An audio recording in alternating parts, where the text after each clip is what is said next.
Friends, अब हम आगे बढ़ते हैं और फाइनली इस टॉपिक से रिलेटेड असाइनमेंट को कंप्लीट करते हैं, जिसमें हमारे पास ऑल इन ऑल 21 क्वेश्चंस हैं। हम एक एक करके इन सारे क्वेश्चंस को with the help of basic operators in Excel and basic cell referencing की मदद से इन्हें कंप्लीट करेंगे। बढ़ते हैं अपने सबसे पहले क्वेश्चन की तरफ, तो वो है add numbers from range F10 to H10 and J10 to L10। यहाँ पे हम सम फंक्शन का यूज नहीं करेंगे, बल्कि हम बेसिक सेल रेफरेंसिंग और अरिथमेटिक ऑपरेटर का यूज करेंगे। तो F10 to H10 मेरी रेंज है, इस सेल से लेके इस सेल यानी कि ये 3 सेल, और उसके बाद J10 to L10, J10 to L10 ये 3 सेल्स। तो बस ये 6 सेल है जिसका हमें सम निकालना है। हम एक एक करके इस सेल को रेफरेंस करेंगे और बेसिक अरिथमेटिक ऑपरेटर का यूज करेंगे, और इसमें हम यूज करने वाले हैं एडिशन ऑपरेटर का। तो इक्वल टू का साइन दूंगा क्योंकि मैं फॉर्मूला टाइप कर रहा हूँ। फॉर्मूला हमेशा इक्वल टू के साइन से स्टार्ट होता है। इससे एक्सेल को पता चलता है कि आप सेल के अंदर एक फॉर्मूला डाल रहे हैं। इसके बाद मैं अपना पहला सेल सिलेक्ट करूंगा, प्लस ऑपरेटर यूज करूंगा, दूसरा सेल करूंगा, फिर प्लस ऑपरेटर का साइन यूज करूंगा। इसके बाद तीसरा सेल को मैं रेफरेंस देके प्लस ऑपरेटर का साइन लेके चौथा सेल करूंगा सिलेक्ट। उसके बाद पांचवा सेल सिलेक्ट करूंगा और अपना छठा सेल सिलेक्ट करूंगा। तो लीजिए यहाँ पे प्लस ऑपरेटर के साथ हमने अपने 6 के 6 सेल्स को सिलेक्ट कर लिया है। अब मुझे सिर्फ एंटर करना है और हमारा जो आंसर है वो आ जाएगा। तो यहाँ पे जो आंसर आया है वो है 199। क्रॉस चेक कर लेते हैं। पहले इन सेल्स को सिलेक्ट करते हैं और उसके बाद इन सेल्स को सिलेक्ट करके देखते हैं कि टोटल सम कितना है इनका। 27 एंड 199। आप यहाँ पे देख सकते हैं नीचे स्टेटस बार में कि यहाँ पे जो इन सेल्स को मैंने सिलेक्ट किया है, इन सेल्स का टोटल सम है 191। तो ये है हमारा आंसर, सही है। तो इसे मार्क डन कर देते हैं हम। इसके बाद बारी आती है दूसरे क्वेश्चन की। Add number from range F10 to H10, sorry F10 to I10 and J10 to L10। F10 to I10 यानी कि ये 4 सेल और J10 to L10 यानी कि ये 3 सेल। यानी कि हमें एक कॉन्टिन्यूस रेंज को सिलेक्ट करके ऐड करना है। यहां पे मैं चाहूं तो सम फॉर्मूले को इस तरीके से यूज कर सकता हूं, सम, और इस पूरे रेंज की रेफरेंस देके ब्रैकेट क्लोज करके मैं अपना सम निकाल सकता हूं जो कि है 261। लेकिन हम इंडिविजुअल सेल्स को यूज करेंगे, इसमें सिलेक्ट करेंगे और फिर एडिशन ऑपरेटर की मदद से उनको सम करेंगे for the sake of practice. तो इक्वल टू का साइन देंगे, उसके बाद पहला सेल की रेफरेंस देके अपना अरिथमेटिक ऑपरेटर यूज करेंगे। इसी तरह दूसरे नंबर को सिलेक्ट करेंगे, इसी तरह तीसरे नंबर को सिलेक्ट करेंगे, चौथे नंबर को सिलेक्ट करेंगे। हर नंबर को सिलेक्ट करने के बाद, यानी कि हर सेल को सिलेक्ट करने के बाद मैं प्लस ऑपरेटर की मदद ले रहा हूं, और इसके बाद हम अपने 5वें नंबर को सिलेक्ट करके फाइनली अपने लास्ट सेल को सिलेक्ट करेंगे। और जैसे ही मैं आंसर एंटर हिट करूंगा, हमारा जो आंसर है वो आ जाएगा जो कि है 261। तो इसे एक बार क्रॉस चेक कर लेते हैं। तो यहाँ पे मैंने सबको सिलेक्ट किया है और स्टेटस बार में एक क्विक समरी आ रही है जिसमें सम जो आ रहा है वो है 261, यानी कि मेरा ये आंसर भी सही है। अब हम बढ़ते हैं तीसरे क्वेश्चन की तरफ। Add number from F10 to H10 and J10 to L10। Again हमारे पास जो चैलेंज है वो है F10 to H10, यानी कि इस सेल का इस रेंज को हमें ऐड करना है। इसी के साथ J10 to L10, J10 to L10। यहाँ पे ध्यान रखिए, यहाँ पे ब्रैकेट में मैंने लिखा हुआ है use comma to refer to cells, यानी कि हमें कॉमा को यूज करना है। तो रेंज ऑपरेटर इसमें यूज करना है, तो यहाँ पे हमें सम का फॉर्मूला यूज करना होगा, तभी हम इन सारे रेंज की जो सम है उसे कैलकुलेट कर पाएंगे यूजिंग कॉमा ऑपरेटर। तो यहाँ पे सबसे पहले इक्वल टू का साइन देके मैं सम टाइप करूंगा। उसके बाद अपनी पहली कॉन्टिन्यूस रेंज सेलेक्ट करूंगा इस तरीके से। इसके बाद यहाँ पे अब मैं कॉमा दूंगा, एक सेल छोड़ के मैं बाकी के 3 सिलेक्ट करूंगा कुछ इस तरीके से, और ब्रैकेट को क्लोज करके एंटर हिट करूंगा। और लीजिए हमारा जो आंसर है 191।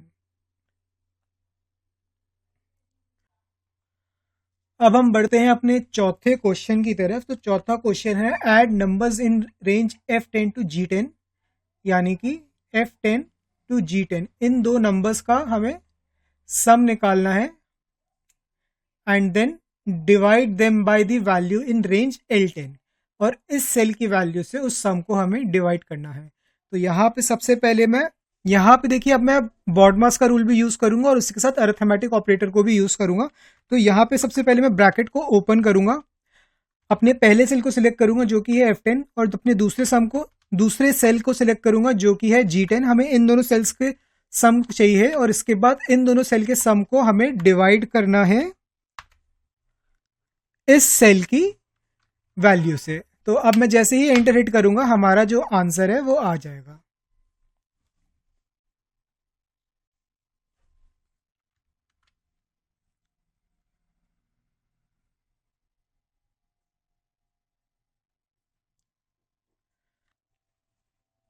अब हम बात करते हैं पांचवें क्वेश्चन की। So add numbers from range F10 to H10, again F10 to H10, यानी कि इन तीन सेल्स के नंबर को हमें ऐड करना है and multiply the sum by the value in L13 यानी कि L कॉलम और 13 रो, यानी कि इस वैल्यू से हमें मल्टीप्लाई करना है।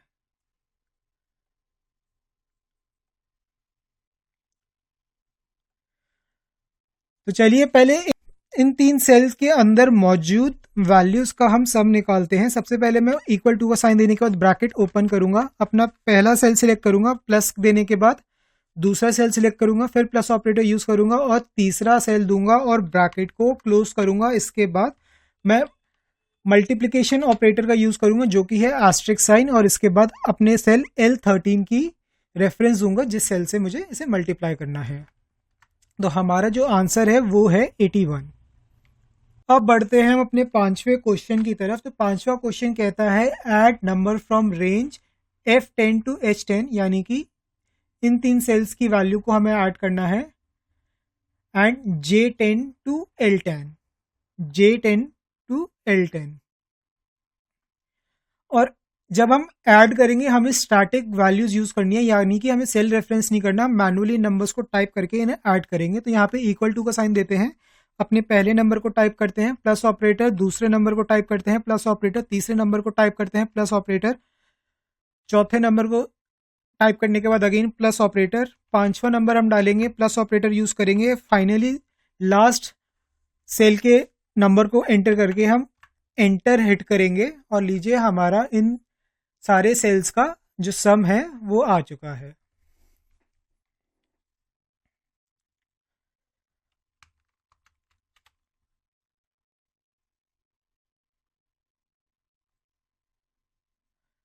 अब बात करते हैं अपने छठे क्वेश्चन की।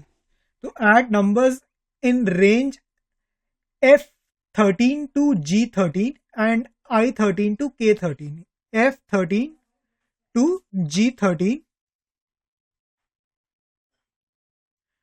and I13 to K13, I13 to K13, and multiply the sum by the value in range L13, और इस सेल की वैल्यू से हमें मल्टीप्लाई करना है, यानी कि इस पूरी रेंज का हमें सम चाहिए और उस सम को हम मल्टीप्लाई करेंगे इस सेल की वैल्यू के साथ। तो चलिए इसको विदाउट सम हम सम फॉर्मूला हम सॉल्व करेंगे। तो सबसे पहले यहाँ पे हमें ब्रैकेट ओपन करना होगा और अपने सारे सेल्स को मेंशन करना होगा कुछ इस तरीके से यूजिंग एंड ऑपरेटर। इसके बाद मैं इस ब्रैकेट को क्लोज करूंगा, फिर अपना प्रोडक्ट यानी कि मल्टीप्लिकेशन ऑपरेटर को यूज करूंगा जो कि है एस्टेरिस्क साइन, और फाइनली इस सेल की रेफरेंस दूंगा और एंटर को हिट करूंगा। अब बात करते हैं सातवें क्वेश्चन की।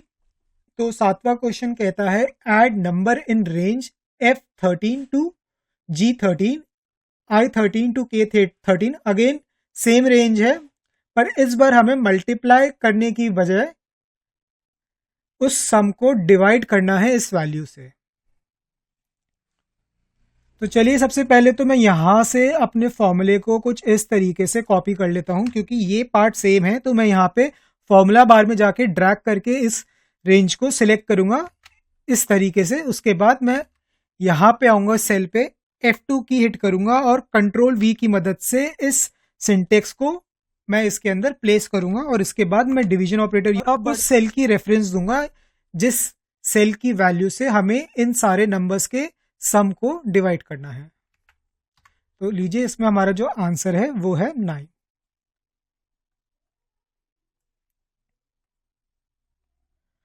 अपने 8वें क्वेश्चन की तरफ। जो 8वां क्वेश्चन है वो कहता है find whether the sum of range F13 to H13, यानी कि F13 to H13 in 3 sales के अंदर मौजूद नंबर्स का sum is equal to the sum of range I10 to I13। I10 यानी कि इस सेल से लेके I13।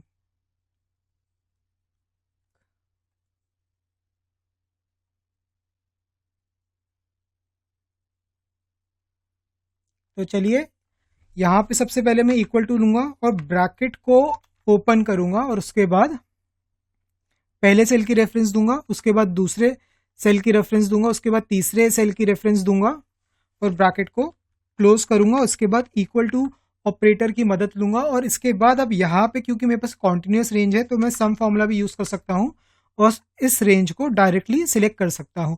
मैं इससे पहले वाली रेंज को भी डायरेक्टली सिलेक्ट कर सकता था, लेकिन मैंने इंडिविजुअली उसे सिलेक्ट किया है। Show you how to use the operator while referencing the cells. Bracket को बंद करूंगा और इसके बाद क्लियरली जो इसका आंसर है वो है फॉल्स, क्योंकि इन सारे सेल्स का जो सम है वो है 303 और इन 3 सेल्स का सम है 14। तो ये वाला जो पोर्शन है हमारा, इस पोर्शन का जो सम है इस वाले पोर्शन से बड़ा है। अब बात करते हैं 9वें क्वेश्चन की। Find whether the sum of range F10 to H13। F10 to H13 यानी कि इस सेल से लेके H13 तक इस पूरे रेंज का जो सम है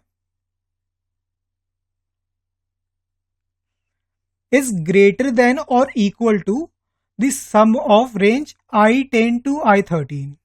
I10 टू I13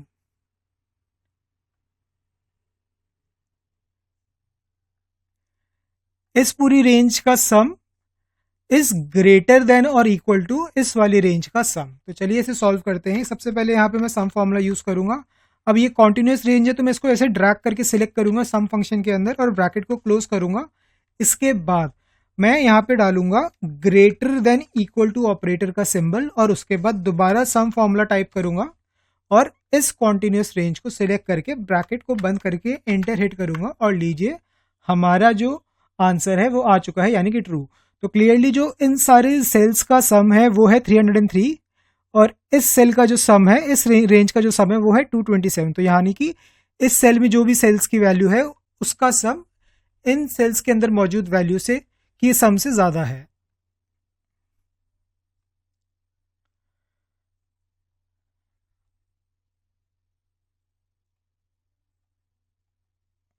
क्वेश्चन की तरफ 11वां क्वेश्चन कहता है use the value in range H12, यानी कि जो सेल को मैंने हाईलाइट किया हुआ है H कॉलम एंड 12th रो यानी कि 72, इस वैल्यू को हमें यूज करना है to find the exponent of value 10, यानी कि इस वैल्यू ये जो 72 वैल्यू है इसको हमें एज पावर यूज करना है to find the exponent of 10।